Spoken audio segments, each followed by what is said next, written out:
Welcome back to Mega Man 04. So, as promised, here's the final grinding session. I gotta kill a lot of these guys. But here's what this place looks like when it's covered in snow. And here's the map because, like I said, I'm not actually gonna revisit past the mini-boss, so we're not going to see what that part of the stage looks like. Because all I need is 3 of these guys, and now we're good to leave.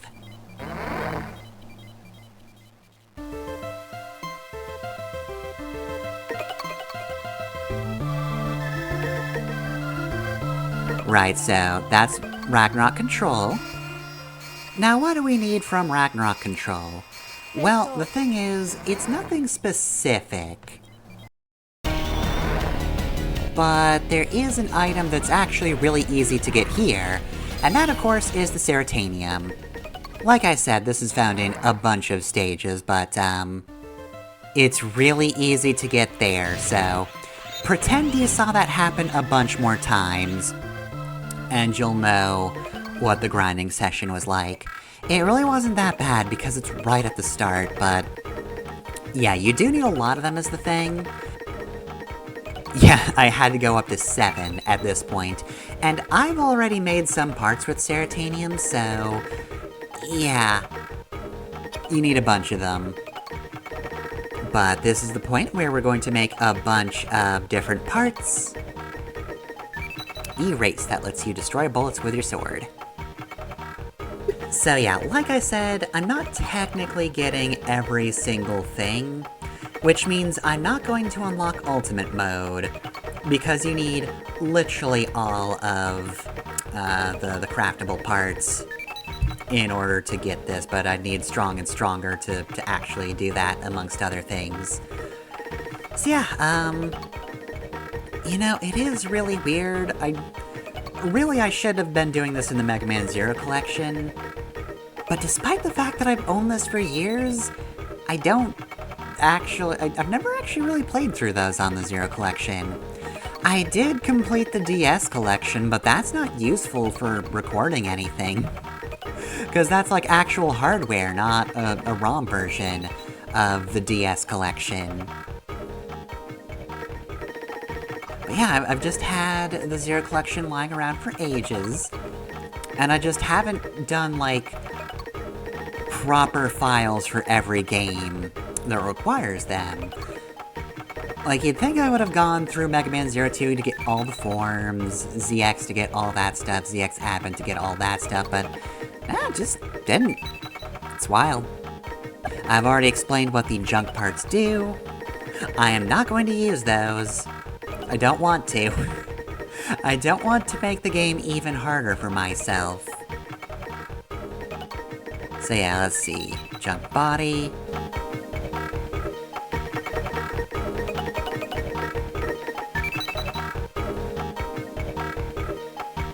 I believe that's just the part that makes you faster, which does not stack, I believe. Splash jump. That's just the thing that lets you jump across water, which is that even useful in this game? I don't know if it is.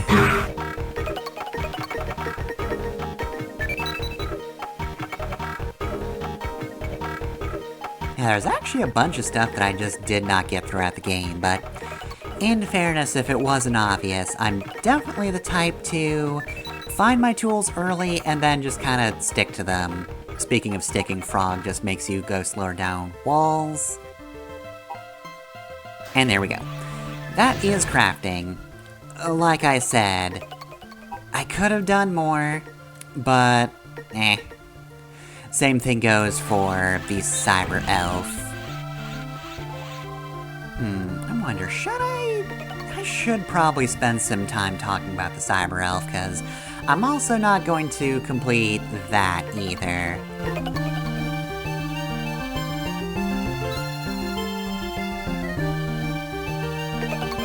Alright, simple enough.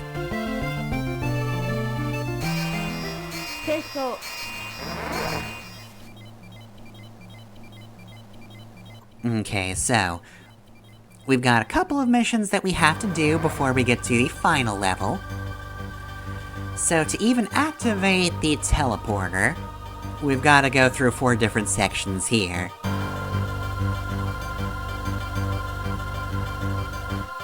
It even says, 4 hallways, 1 switch for each hallway. So yeah, order does not matter. I just went with up first because I felt that would be the least annoying thing overall. I guess overall you probably want to know the stage and figure out what the most annoying section for you is, and just get that out of the way. This is actually a pretty long one, which is why I'm not the biggest fan of it. Nonetheless, it's an okay idea. We've got 4 different paths. They all kind of have their own gimmicks to them. Kind of a different element for each section as well. And speaking of element, we're doing the non-elemental buster right now. This is the one that stops time, which I guess is the closest thing to petrification. Yeah, the cockatrice gave us time stop, which is a little different, but I don't know. I guess they didn't want to bother making petrified animations for every single enemy, which is understandable. I can see why they just went for time stop instead. Basically the same thing in terms of gameplay. Does not require someone to just color over every single sprite in various grays. I get it. Alright, so yeah, I've got the water section. We're also using the water fairy at the moment. Honestly, I don't feel like the elemental shots from Hua are all that helpful, but I mean, at this point, I feel the need to have something. I mean, I've got all the points I would have, barring going to ultimate mode. I feel like I should use them for something, you know? I don't know. I feel like, in general, I kinda prefer the hacker elves in this game. In part because most of the elf effects in this game, like, don't stack by level. If you go to level 2, you don't get access to level 1 typically. Of course, that doesn't really matter for HP. Like, HP, you just get all the effects. If you have a maxed out nurse fairy, then you've just got a lot of HP, and that's more or less it. And it's not to say that's not useful, because it is. I've noted multiple times, of course, that Zero does not have a lot of HP in this game. He is an old man. He doesn't have a lot of vitality. So honestly, if you want to just bolster your HP, there's no shame in that.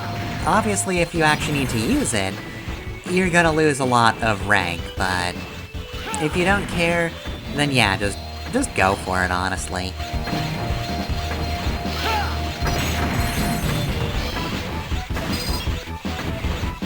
Also, you can probably see the issue with having this particular fairy right now. Yeah, we've got an animal fairy active, and it's really getting more in the way than anything else. So many telebombs. I guess I didn't need to grind these out, I could've just gotten them here. Of course, you know how luck works, so if I hadn't done any grinding for those guys, then I wouldn't be getting these materials here. You know, not based on any mechanics, just on the fact that the universe kinda sucks. I don't exactly believe in karma, cause, you know, terrible people do terrible things all the time. But you know, sometimes, the universe just has a terrible sense of humor. There's no explaining it, it just happens. It's still a bastard for it, but nonetheless it happens. Sometimes luck is just bad. Alright, we've got our last section here, though. So let's see, this is fire section, right? I mean, it is red, but if I remember correctly, this is the section where we get... oh yeah, this part. Yeah, we've got debris falling into magma, And once again, thank goodness for double jump. Like, I'm gonna level with you. Since there's no ultimate foot in this game, I do think double jump is easily the best foot chip you can get. Like, double jump is just always useful. Do you need to fix a jump mid-jump? You probably do. And even if you don't, rare is it that that will hurt you. And if it will hurt you, just don't do the second jump. You don't have to do a second jump if you don't want to. It's just there for when you need it. Honestly, forcing a double jump on you does just kind of sound like one of the advanced badges from Mario Wonder. Just like, yeah, you can double jump, but you have to double jump forever. You have no choice in the matter. Again, not that I'm bitter about anything in Mario Wonder, certainly not. I will never hold an eternal blood oath for anything that happened in Super Mario Bros. Wonder. I don't know why you would even suggest that. Okay, so let's just switch to Quick Charge, I will need it, and hey, we get to see the tractor shot in action. Eliminating program start. Are you sure you're not lost? You seem like you should be in Castle Crashers. Anyway, here's Randam, which of course is supposed to be a similar name to Rondabonga from the X series. He's not exactly the same thing, I don't think he's based on a mural, but, you know, he's the same sort of face in the background kind of dude. So yeah, I'm carrying the tractor shot because it's actually kind of useful for this boss. Honestly, I don't like that this is the electric shot of the game. But whatever, it's fine. Let's just draw in all of the enemy fire. I would have preferred just a straight electricity attack option, but I mean, it's useful for one boss at least. Okay, look, I just prefer the elements, I'm sorry. I don't actually have a pulse on what people think about this game vis-a-vis removing elements. I feel like that would be something that some people like because elements are very straightforward. And therefore, the game is just so easy because you just have a straightforward element, but yeah, I just don't like the... I just don't like the way elements work. Also, you can only have one buster active at a time, which was technically true in the other Zero games. Like, it's not like you could use more than one EX buster at a time, but they could at least be active at the same time. Every time I go into the menu, I just think, wow, not everything is on at the same time, and it bothers me. Anyway, we can get close to Ragnarok, but unfortunately, we've only disabled a few security systems, but we have not removed the inability to reach Ragnarok via teleporter.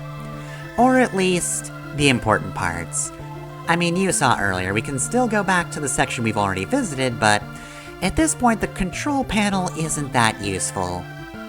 It's the fact that the whole ship is currently on a collision course for Earth that's the problem. So yeah, we actually get a reference to cyberspace from 03 in here, which is not something we saw all that much of in 03, but we saw some. I did go fight Phantom. We did go have to beat up his soul. So we were in cyberspace a little. But yeah, this is kind of the same sort of deal. We are disabling the protections of Ragnarok by just becoming Data and going through, well, the circuits. We have to become a Net Navi in order to remove Ragnarok's protections.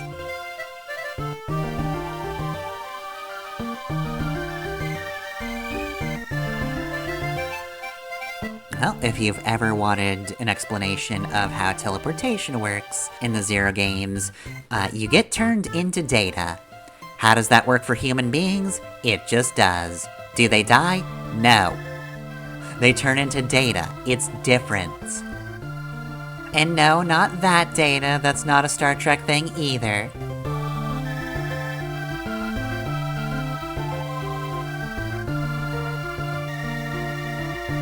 Alright, so let's unlock our ability to go to the final level. So there are a few enemy types in this mission that aren't available anywhere else, but we don't have to worry about grinding too much. I took care of most of those when I could. But yeah, only the, oh god, whatever the hammer guy was called. Yeah, only that one is missable. Anything else in the game, you can find and you can grind.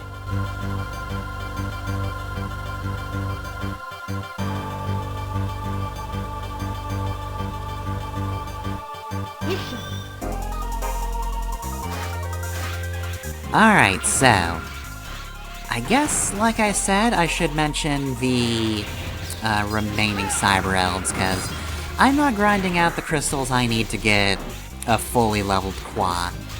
So let's see, I believe we only got to 4, maybe we'll get to 5 before the end, but we'll just go from 5 and onwards in terms of abilities. So for Nurse, level 5 doubles max vitality, 6 increases max vitality, and then gives you the energy drops. And then level 7 gives you quadruple max vitality, so if you want a huge health bar, max out Nurse. So let's see, level 5 for Animal shoots homing lightning spears, so I think I do get that in this playthrough? Not 100% sure, but I do know that level 6 is the thing that lets you not die in a pit immediately. That's the bird-type Cyber Elf. Gets you out of that. And then level 7 will double your defense, so if you don't want to go with Nurse, then you can just go with Animal, and that also provides defense. And if you're playing Ultimate Mode, you can just get quadruple vitality and double defense. And then let's see, for Hacker, level 5 is enemies drop more items, level 6 is double the effect of life energy and E-crystals, so good potential grinding there. And level 7 is the usual thing where you're able to use combos to activate your moves, but apparently it also does EX skills as well. So yeah, that's pretty neat for other people, I think. I mean, look, people like fighting games, so clearly people probably like using fighting game inputs to just more quickly charge your, activate your things. It's not charging. That's kind of the point of doing the combo. So yeah, not really my thing. I would not want to do that, but, you know, it's neat. Again, that's there for people who might want that, but yeah, I think there's no, like, max level thing that I would want above any other elves. Honestly, it would probably be, Nurse that I would want max of. I know I've been doing no-hit runs, but when I'm playing this game casually, I don't care that much. I just want more HP. I know I've said it's important to the story, and kind of the feeling of Zero, that Zero is frail. But if I'm playing Zero casually, I just want to have HP. Anyway, this is Cyball. He's really annoying. The more you hit him, the faster he gets, and honestly, he just takes up so much space that it's weirdly difficult to avoid him at times. Honestly, my favorite attacks are the ones like this, where he's not actively trying to contact damage you. That's easy to avoid. The rest isn't. Yeah, this whole thing. Oh god, yeah. Maybe I'm a little overcautious with this guy, but I don't feel like it's for no reason. It's a big orb. It's weirdly easy to get hit by. And yeah, honestly, in terms of design, it's just a cyberball. It's not that interesting.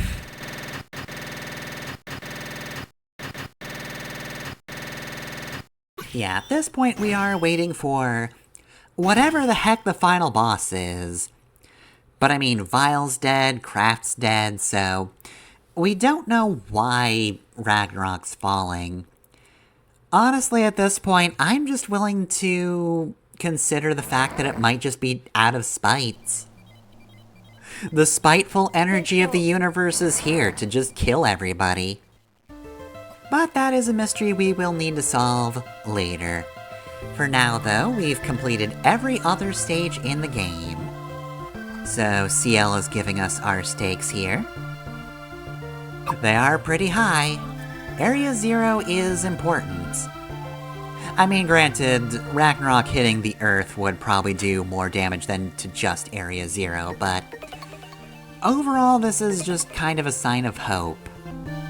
Like, nature can come back. I reiterate, we have seen so many deserts in this series. At some point you just have to realize, oh yeah, the world kinda sucks right now. But it could get better. Area 0 is here.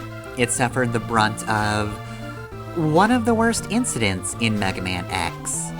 I mean, I feel like the whole Repliforce thing was more impactful in the series overall, but in terms of catastrophic events, Eurasia's crash was pretty much the worst.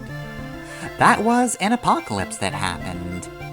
It's just, you know, we were playing as the guys who tried to stop it, and also were responsible for cleaning up after it, so really, we didn't see the devastation of it because we weren't humans who had to survive in this new terrible world.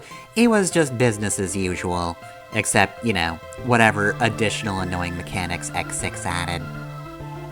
But yeah, anyway, at this point we are doing our last sweep. We're saying our goodbyes to everybody before we set off for Ragnarok. And yeah, this is definitely a moment that I don't skip, even on personal files. I don't like going to the camp early, because they don't want you here. But at this point in the game, everybody kind of sees Zero and the things he's doing. And maybe they haven't had the best experiences with Reploids, but they finally get to see firsthand what Zero's actually doing. Like, before they did not have any context. Zero just came in and murdered their leader. And then some other guy came in and attempted to attack their leaders again. So, like, as far as the humans have known, yeah, we've kind of been terrible, but we're fighting Vile, and we're giving it our all, and they can recognize it, and that's nice. I do like the human caravan as sort of an overall unit. As individuals, they're not my favorite group in the Zero series, or ZX series. Honestly, I feel like the next game we're gonna meet my favorite, like, tertiary NPCs that just sort of hang around and you talk to them. And then, after that, my second favorite's the Resistance, and third favorite's these guys. I like them well enough, but again, most of the time when I play 04, my interaction with them is limited because they say, go away, and I say, okay, I will do that. Sorry. But yeah, I do genuinely like going around and talking to them. I think this is kind of a good ritual to have before the end of the game. If you haven't done it for the rest of the Zero series, I think this is the one to do it for.